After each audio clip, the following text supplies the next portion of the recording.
All right, so welcome to our 8th and final virtual meeting for political ideologies. Today we're going to be going over the topic of radical Islamism. So we have a few readings for this. The writers are, for the most part, people you should be familiar with, who you see in the news. These readings are pretty recent. And that's how we're going to finish it off, by looking at least this case of extremism. So remember the assignments that you have coming up as well.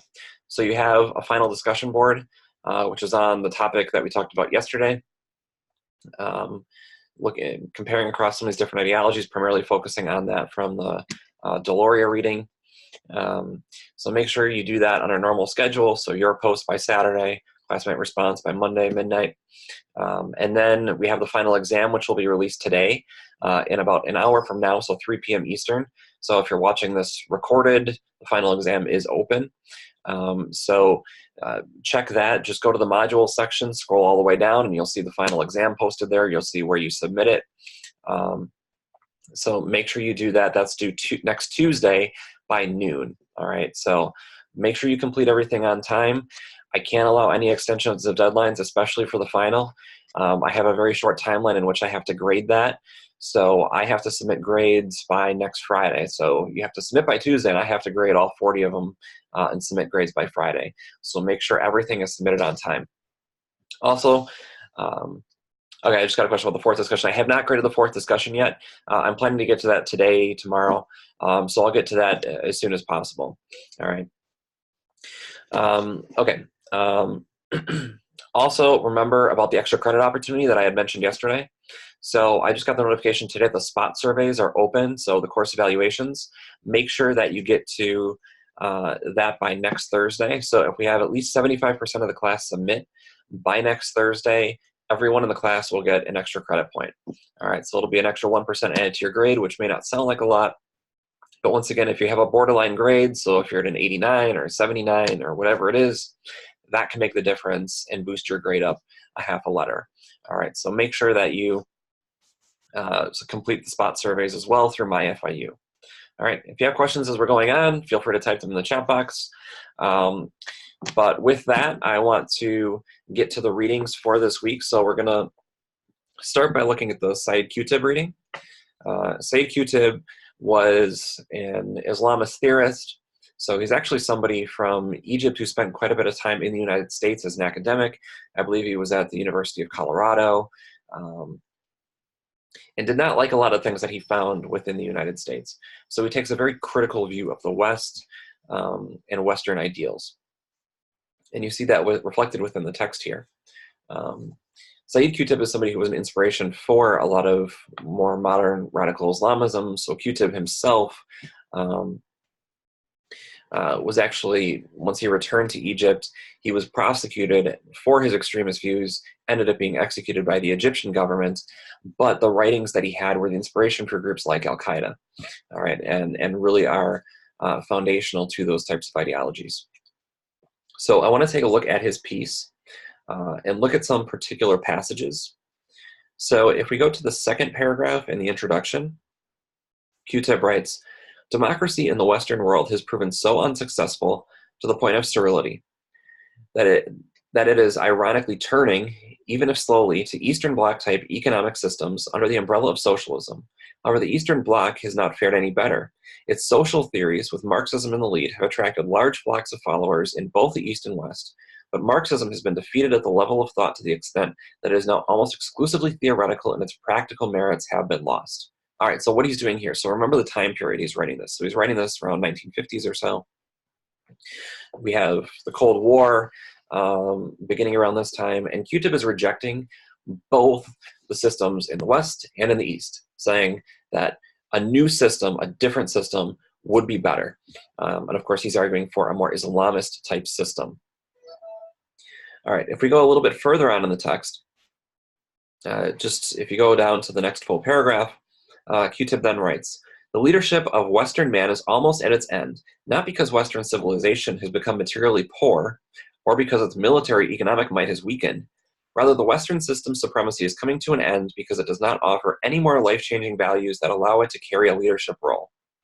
All right, so here he's criticizing the moral, the societal problems in the West, and saying that those are what will lead to the downfall of that type of civilization.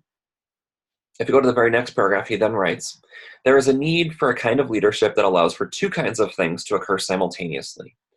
On the one hand, this new leadership needs to preserve and develop the material status achieved by mankind thanks to European genius and its material creativity. And on the other hand, there is a need for this leadership to feed humanity with new values, ideals, and a way of life which does not conflict with human nature and with human needs, a new and original as well as a positive and practical way forward at the same time. All right, so once again, he's arguing we don't necessarily want to reject all the innovations and things that have happened, but the way that people in the West and in the East live are not fulfilling enough. All right. All right, if we go a little bit later in the text, Qutb then writes, rather, the Islamic nation is a group of people whose every aspect of life, perceptions, values, systems, regulations, and principles is inspired by and derived from the Islamic way of life. And a nation with such characteristics became extinct ever since governing through Sharia law, laws of God, was suspended in favor of other ruling ways. All right, so here he's saying that the rejection of Sharia law is what led to the downfall of Islamic societies. Societies need to go back to that fundamentalist view of structuring society. All right. And then in the very next sentence, he writes, there is a need to bring back this sort of Muslim nation and revive this original form of community if Islam is to assume its leadership role in guiding mankind. All right, so here he's arguing for more of a theocratic type system. He's arguing for a system based on religion, okay? All right, if we go later in the text, this gets to some of his points, talking about the rejection of Western civilization and talking about why the Islamic system is better in his view. All right, later on he writes, therefore it is necessary to come up with a different qualifying and competitive capacity for leadership other than material creativity.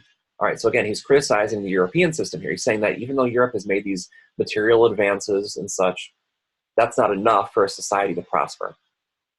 All right, then he says, and this can only be faith and a way of life which allows humanity to preserve the benefits of the successes of material genius on the one hand, while fulfilling basic human needs on the same excellence as technology has achieved in terms of material comfort.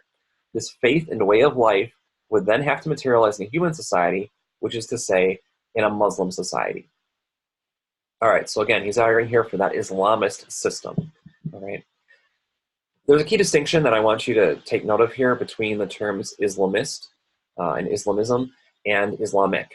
All right, if anyone is familiar with this who's logging now, the difference between Islamism and Islamic, you can type what you know in the chat box. But basically, the difference is that Islamism is a combination of religion and politics, whereas Islamic is simply the religion itself. All right, so Islamism, when you have that ism on the word, that's bringing it within the political realm. Okay, and that's really what he's doing within the text here, because he's arguing for a particular type of state, a particular type of government. All right, then Qutb writes, the world today is in a state of jahiliyyah, which means ignorance of God's guidance. As regards the sources of modern ways of living, the state of jahiliyyah, darkness or ignorance, is not alleviated or made any better by any number of these elevated material comforts and inventions achieved by material genius. The jahiliyyah is characterized by an assault on God's authority and on a specific property of the divine governance on earth. All right, so what he's saying here is that people, in the time that he's living, they're ignorant of God. People are essentially lost. And this is a problem for him. And he's saying that society cannot prosper fully unless people embrace that faith. All right. And when he's looking at the West particularly, he's pointing this out and saying that people in the West, they're godless people. And that, even though there's these material advances and such, it's not a fulfilling life. Because once again, he was somebody during his time in the United States, I'm not sure, he spent a number of years here, I'm not sure the exact number of time, it might have been a decade or so, but he had a number of criticisms of the West, and those are reflected especially here within the text. All right, if we go later on in the text, we get to a key phrase here. So signposts along the road, which is the title of this text, right? Q-Tip's most famous book is called Milestones. All right.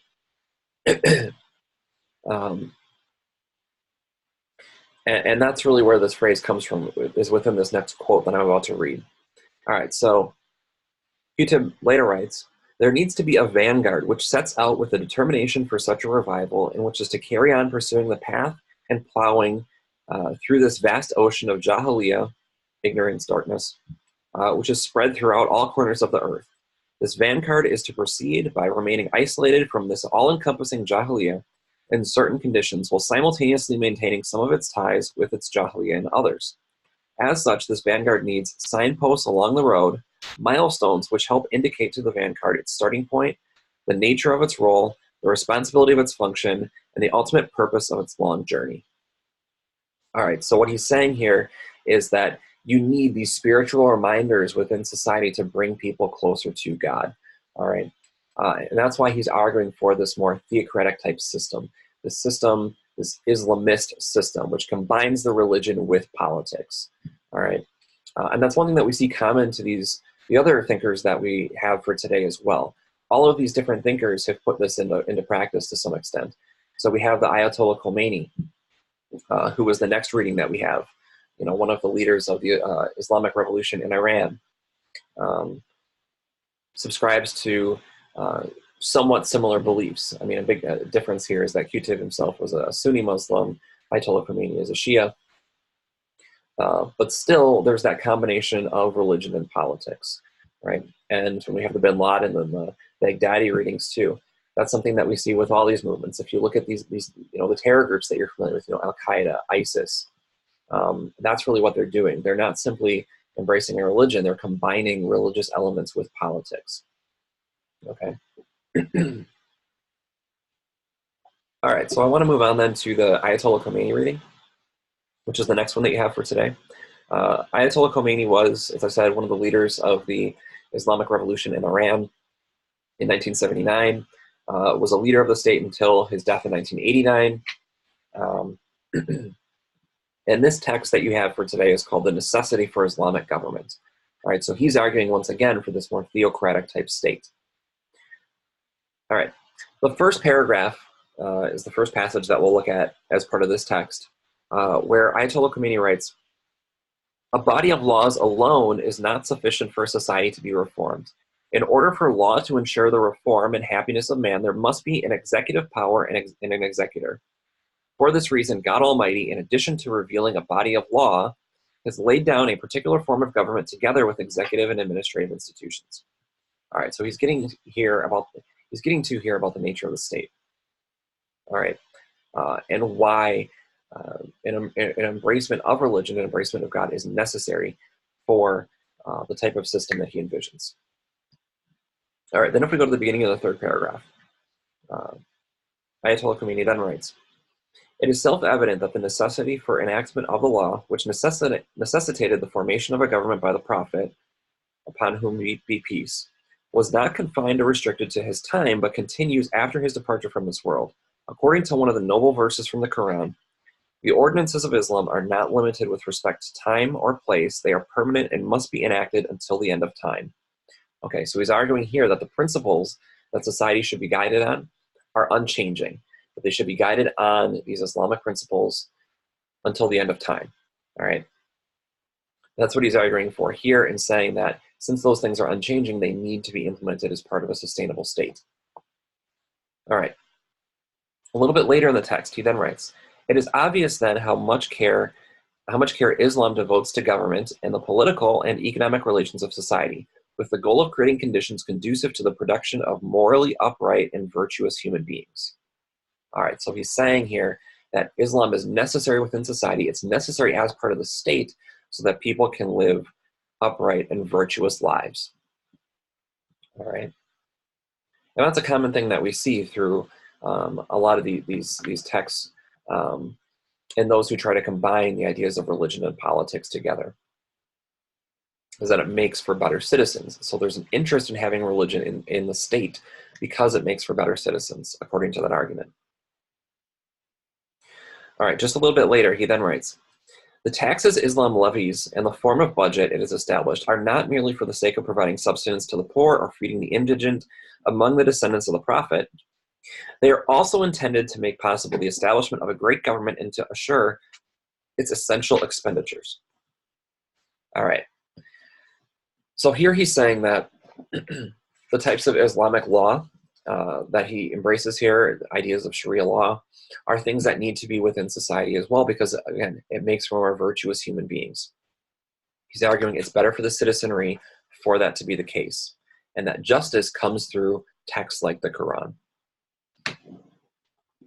All right, then later he writes, thus you see that the fiscal provisions of Islam also point to the necessity for establishing a government, for they cannot be fulfilled without the establishment of the appropriate Islamic institutions.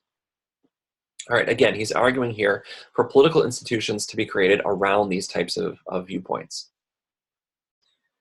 All right, later then he writes, we have in reality then no choice but to destroy those systems of government that are corrupt in themselves and also entail the corruption of others, and to overthrow all treacherous, corrupt, oppressive, and criminal regimes.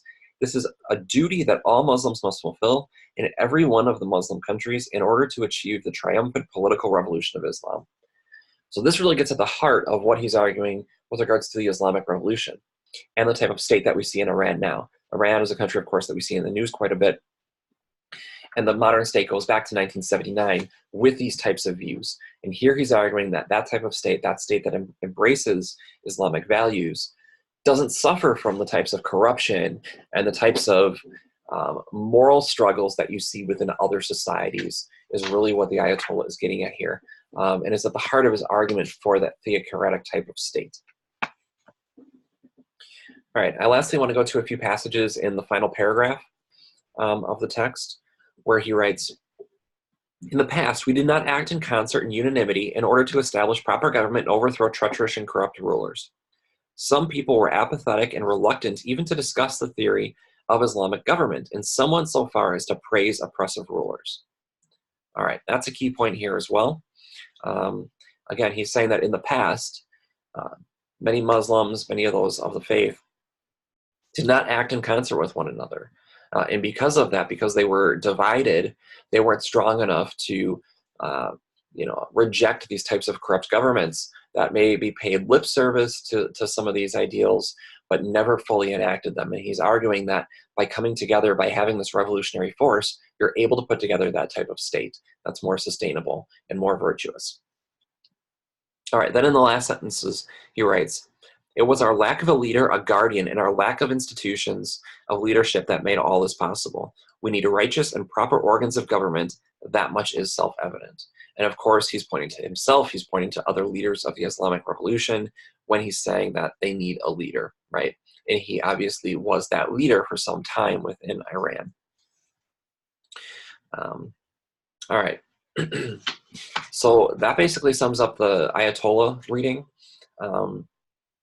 Again, a lot of the same viewpoints, the need to combine state and religion, all right, and arguing that it creates a more virtuous, more sustainable society. All right, the last two readings that I want to get to are non-state actors. So we're going to look at the heads of both Al-Qaeda and ISIS here. So you have the reading from bin Laden called Jihad Against Jews and Crusaders. But Osama bin Laden is somebody that I'm sure you're fully familiar with, so I don't need to give too much of an introduction. But bin Laden, of course, the leader of Al-Qaeda, the mastermind behind the 9/11 attacks, other attacks during the 1990s. What he has here is a text that is really indicative of the types of beliefs that Al-Qaeda espouses. And I think it's important to look at these so you can better understand, how this appeals to particular audiences, how this appeals to followers. Because one of the biggest challenges with regard to terror groups and such is recruiting, right? So it's important to look at how these groups recruit, what exactly they're doing, what sort of messaging they have toward their followers. All right, so if we look at this text, it's actually a pretty short text. It's only 2 physical pages. But it tells you a lot about Al-Qaeda's motivations. And just a quick aside on this, Osama bin Laden in 1998, the same year that he wrote this text, actually gave an interview with ABC News. They had an ABC News reporter go meet with Osama bin Laden in an undisclosed location and asked him a lot about his views, the views of Al-Qaeda. And he said that Al-Qaeda exists for three reasons. First is with regard to the corrupt leaders within the Middle East. So the same sorts of things that the Ayatollah that Said Qutb was writing about was those authoritarian governments within that territory. Also, the U.S. use of bases in Saudi Arabia. Saudi Arabia is considered a holy land by somebody like Osama bin Laden, who was from Saudi Arabia. And the U.S. bases that are placed there are things that he was fundamentally against. And then finally, the Israel-Palestine issue. So when you look at the heading of this text, Jihad Against Jews and Crusaders, he's really trying to go and address those 3 points. So when he uses the term Jews, he's talking about, politically he's referring to Israel, Jews generally as well. We've read some anti-Semitic texts. There's a lot of anti-Semitism within a lot of these extremist Islamist movements. But then the term Crusaders as well. Crusaders is a term that you see come up within many of these organizations. Essentially, the argument is that those from the West are coming and invading Muslim lands, just like during the Crusades, within the 10th, 11th centuries. So that's what bin Laden is getting at here as well. All right, so let's take a look at some passages within the text. So if we go a few paragraphs in, actually just a couple paragraphs in, bin Laden writes, "The Arabian Peninsula has never, since Allah made it flat, created its desert, and encircled it with seas, been stormed by any forces like the Crusader armies, spreading in it like locusts, eating its riches and wiping out its plantations. All this is happening at a time in which nations are attacking Muslims like people fighting over a plate of food." All right, so here he's saying that it's actually Muslims, it's the Muslim people within Muslim nations who are the victims, that they're the ones being attacked. And you'll see here that this is common to these types of texts. It's arguing that the types of terrorism and such that is being committed, those are a reaction, that they are not the aggressors. They're the ones who have been attacked first by people in the West, by the Crusaders. All right. All right, if you look at some of the key points that he has then following this, he then writes, first, for over 7 years, from 1991, the first Gulf War, to 1998, when this statement was written, the United States has been occupying the lands of Islam in the holiest of places, the Arabian Peninsula, plundering its riches, dictating to its rulers, humiliating its people, terrorizing its neighbors, and turning its bases in the peninsula into a spearhead through which to fight the neighboring Muslim peoples. All right. So here he's getting to that point that I mentioned with regard to bases in Saudi Arabia. He views that as holy lands, and he's saying that those bases are being used by people in the West to exploit and oppress people within the Islamic region. All right, so across the Middle East. So he's arguing that the aggressors are those from the West. They're people from the United States.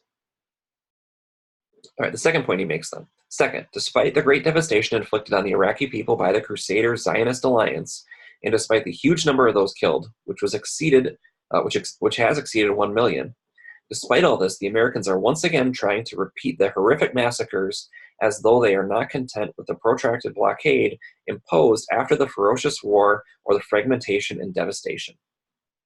All right, so that's another key point here. He's arguing that it's Americans who are the aggressors here, that it's the Americans who have declared war within Muslim lands.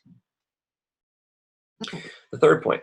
Third, if the Americans' aims behind these wars are religious and economic, the aim is also to serve the Jews' petty state, Israel, and divert attention from its occupation of Jerusalem and murder of Muslims there.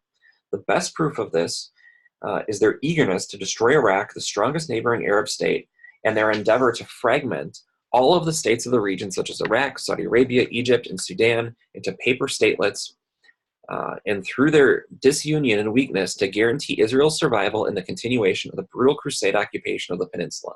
So here you can see where his political viewpoints are coming from. So he's arguing that it's those in the West that are trying to keep Islamic states down, those with majority Muslim populations. So they're trying to keep them disunified, trying to weaken that part of the world, all in efforts to protect Israel. And again, he's calling it the Zionist Crusader Alliance. All right, the next point he makes. All these crimes and sins are committed by the Americans are a clear declaration of war on Allah, his messenger, and Muslims. All right. He then writes, and ulema, meaning Muslim scholars, have throughout Islamic history unanimously agreed that the jihad is an individual duty if the enemy destroys the Muslim countries. All right. So he's saying that it's one's spiritual duty to take on the United States, to take on the enemies of Muslim countries. He then writes, the ruling to kill the Americans and their allies, civilian and military, is an individual duty for every Muslim who can do it in any country in which it is possible to do it in order to liberate the Al-Aqsa Mosque in Jerusalem and the Holy Mosque, Mecca, from their grip. All right. So again, he's combining these political viewpoints with religious viewpoints here. All right. Because, I mean, the holy sites he's talking about here, like the Al-Aqsa Mosque in Jerusalem, that is something that access to it is controlled by the Israeli government, and that is something that he's obviously very much against. This is at what's often referred to as the Temple Mount. It's the third holiest site in Islam because it's where Muslims believe that Muhammad ascended to heaven. Okay, so also having the Saudi government in place. Bin Laden is somebody who was very much against much of the Saudi leadership, even though the state religion of Saudi Arabia is also the basis for Al-Qaeda. All right, Wahhabism is what it's called. So that's the official state religion of Saudi Arabia. That's also the brand of religion that Al-Qaeda practices as well, the same that Bin Laden adheres to. But he argues that the leadership in Saudi Arabia is corrupt and is not upholding the types of values that it should be. All right, so he has an issue with the Saudi royal family allowing the United States to have these bases on Saudi territory and such. And he's very much wary about the Saudi relationship with the US as well. All right, he then later writes, we also call on Muslim ulema, so again scholars, leaders, youths, and soldiers to launch the raid on Satan's US troops and the devil's supporters allying with them, and to displace those who are behind them so that they may learn a lesson. All right, so here he's calling for action, right? He's calling for attacks on U.S. military, calling for attacks on U.S. civilians. Of course, these are things that we saw put into practice around this time. All right, then in the last few sentences, he writes, Almighty Allah also says, O ye who believe, what is the matter with you? That when ye are asked to go forth in the cause of Allah, ye cling so heavily to the earth. Do ye prefer the life of this world to the hereafter? But little is the comfort of this life as compared with the hereafter. Unless ye go forth, he will punish you with a grievous penalty and put others in your place, but him ye would not harm in the least. For Allah hath power over all things. Then he says, Almighty Allah also says, so lose no heart, nor fall into despair, for ye must gain mastery if ye are true in faith. All right, so here he's arguing for things like suicide attacks, arguing that the afterlife is preferable to life here on earth. So he's essentially saying that he's using religious texts to try to encourage that sort of behavior. All right, to incentivize it, to justify it. So he's saying that that is necessary, and he's saying that that is what the religion calls for. Obviously, there are many, many people, including many Islamic scholars, who disagree with these types of viewpoints, but that is what Bin Laden is using here to justify and to explain those types of attacks. All right. That's common to what we see to these types of ideologies, is that they argue that there's something better. So we have to keep pursuing these aims. Essentially, it's an ends justifying the means type of approach. Okay. Let's look at the last text here from Abu Bakr al-Baghdadi, so whose name I'm sure you've probably heard at some point, who is the leader of the Islamic State. This text is called Declaration of a Caliphate. So this is the text where he explains the creation of the Islamic State. and argues for its existence. All right, so let's take a look at some passages here from the text. If you go just a few paragraphs down in the text, he writes, O Mujahideen in the path of Allah, be monks during the night and be knights during the day. Bring joy to the hearts of a believing people and show the Tawagit, which is rulers who claim Allah's rights, what they are wary of. All right, so he's saying here, be monks during the night and be knights during the day. All right, that's kind of a key phrase when we look at the Islamic State. Look at the type of ideology behind the fighters, right?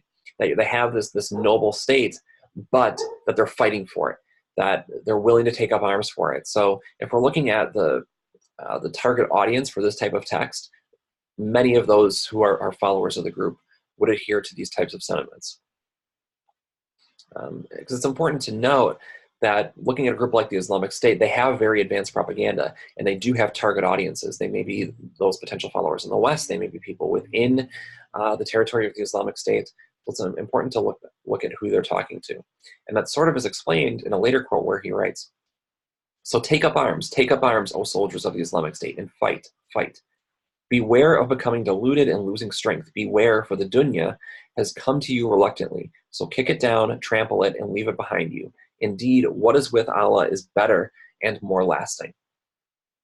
All right, so again, he's arguing here about the afterlife, saying that the afterlife is preferable to life here on earth. Common to Islamic State propaganda is the idea that heaven is indescribable. We can't describe it here on earth. The things that you'll experience in heaven if you are a faithful person, if you're somebody who carries out the will of Allah as they see it, you will be rewarded, and it's an indescribable place. So you never really see or read any descriptions of what heaven is like, because they within this type of ideology, they describe it as indescribable. So you can't explain how great it is. All right. He later then writes, so by Allah, we will take revenge. By Allah, we will take revenge. Even if it takes a while, we will take revenge. And every amount of harm against the Ummah will be responded to with multitudes more against the perpetrator. Again, he's arguing that his followers are the victims. They are those who have been wronged. They are the ones who have legitimate grievances. So it is their responsibility and in their interest to rebel against that. To fight those who they believe are the oppressors. Okay, just a little bit later then he writes, soon, by Allah's permission, a day will come when the Muslim will walk everywhere as a master, having honor, being revered, with his head raised high and his dignity preserved. Anyone who dares to offend him will be disciplined, and any hand that reaches out to harm him will be cut off. So it's a pretty vivid description here, but saying that the Islamic State is going to restore honor, it's going to restore dignity to those who are followers. So you can see how, to some extent, this would appeal to targeted followers of the group, arguing that essentially your life is going to be better through the Islamic State. All right, then I'm going to look at a full paragraph here where he talks about terrorism specifically, where he writes, those rulers continue striving to enslave Muslims, pulling them away from their religion with those slogans. So either the Muslim pulls away from his religion, disbelieves in Allah, and disgracefully submits to the man-made shirk, meaning polytheistic laws of the East and West, living despicably and disgracefully as a follower by repeating those slogans without will and honor, or he lives persecuted, targeted, and expelled to end up being killed, imprisoned, or terribly tortured on the accusation of terrorism. Because terrorism is to disbelieve in those slogans and to disbelieve in Allah. Terrorism is to refer to Allah's law for judgment. Terrorism is to worship Allah as He ordered you. Terrorism is to refuse humiliation, subjugation, and subordination to the infidels. Terrorism is for the Muslim to live as a Muslim honorably with might and freedom. Terrorism is to insist upon your rights and not give them up. So here he's arguing for terrorist activity. He's arguing that this is a rebellion. It's a violent revolution. So he's arguing that essentially the ends justify the means, right? So the attacks from a group like the Islamic State are justified because they're bringing people, in his view, closer to God, closer to an ideal society. And he's arguing that if you don't behave in the way that the Islamic State preaches, you're one who's giving in to those who are the oppressors. All right. That's very common to this extremist ideology. It's an us versus them mentality, that you're either with us or you're against us. If you look at the Islamic flag, it's black and white. The symbol that you see in the Islamic flag, or the ISIS flag, is typically the symbol that you see within Islamic tradition is typically green and red. They made it black and white. They made it black and white to mean that there are no gray areas. You're with us or you're against us. And that's why you see black and white with regard to many of these terrorist groups and their logos, their flags and such. That's a common thing. All right, later on he writes, therefore, rush, O Muslims, to your state. Yes, it is your state. Rush because Syria is not for Syrians and Iraq is not for Iraqis. The earth is Allah's. Indeed, the earth belongs to Allah. He causes to inherit it whom he wills of his servants. And the best outcome is for the righteous. The state is a state for all Muslims. The land is for the Muslims, all the Muslims. All Muslims everywhere, whoever is capable of performing hijrah, so emigration, to the Islamic State, then let him do so, because hijrah to the land of Islam is obligatory. So he's arguing that as Muslims, it's your duty to inhabit Muslim lands, because those are the ones that have been gifted by God. So it is your duty to inhabit those lands. So he's calling on Muslims to come to the Islamic State. And we've seen that many indeed have. Of course, the Islamic State does not have anywhere near the territory that it once did, but at the time he's writing this, the Islamic State was taking territory at a rapid pace across Syria and across Iraq. And he was arguing that it's Muslims' duty to come join the Islamic State. All right, the last quote I'll read then, he writes, this is my advice to you. If you hold to it, you will conquer Rome, the West, and own the world if Allah wins. Our Lord, we have believed in what you revealed and have followed the messenger, so register us among the witness to truth. So he's saying here, those who are faithful to the Islamic State are going to be successful. They will conquer Rome, they'll conquer the West, they'll conquer the world. And that's one of the things that we saw with this state. The Islamic State did not want to remain just one territory within a greater world. They had expansionist views. All right, so that's key here. All right, so I have a question here about this being more of a theological nationalism. I haven't heard that term before. I mean, it would fit in some ways, because nationalism, represents people of some common element. It could be religion, it could be language, it could be ethnicity. So that's a term that you could perhaps use. It's just not a term that I've seen before. I mean, obviously, this particular ideology is referred to as Islamism, so it is a combination of religion and politics. Sort of the same thing you're getting at here with the term you use. So, yeah, I mean, I would, for this particular case, I would use the term Islamism. I've never really heard the term theological nationalism before, but you could make an argument that that term could fit in some ways. All right. And it's different from a group like Al-Qaeda. All right, so I got a question here about the text wouldn't load for the Baghdadi text. That's weird. It was working on Canvas when I had uploaded there. I'm not sure if there was an issue with the instructional designer. There may be an external link, so if it's not loading properly as an embedded document within Canvas, if you go to the top and you click on the title, it should take you to the external link where the text is located. All right, so I'll try to look into that and maybe post an announcement later today if I can find what your issue is with accessing the text. All right, but that'll do it for the text that we had today. The website seems to be down. Okay, I will note for you, so the text that we have today, they're obviously not on the discussion board for this week, the ones on Islamism, so there are questions about Islamism in the final exam. However, without the Baghdadi text, you could still answer the questions. There's nothing specific to that one text. If you can find readings, and if you can find the particular reading, it should be available online somewhere. So if I find the cause of the issues in Canvas, I'll try to fix that. But otherwise, I'll try to find another link to the text online. These are all publicly available texts. All right. So with that, that'll wrap it up for today. And that'll wrap it up for the course as far as our virtual meetings go. So work on those assignments over the next few days, do the spot surveys. So you really have 4 things to do over the course of the next week. So you have your response to the discussion board. I would suggest, once again, do that as quickly as possible because you have the final coming up. Also, your classmate response. I noticed a few people have already responded within the discussion board for this week, so you can respond to those classmates. So if you want to respond to the people who have posted early, feel free to do that, and you can get it over and done with. But yeah, and then I got the question about the final. So then, yes, the final is due Tuesday. So the final is due Tuesday at noon. All right, so the submission box on Canvas will close at that time, so make sure you submit on time. I have no doubt that you can complete it in time. So you have 5 days to complete it. There's only 3 answers that you have to give. So even if you do a day per answer, you can still submit the final exam early, okay? Make sure that you submit by Tuesday at noon because, once again, I have a very short window to grade in the time that I have to submit grades. So make sure you get all those assignments in. The last thing is, remember the spot survey.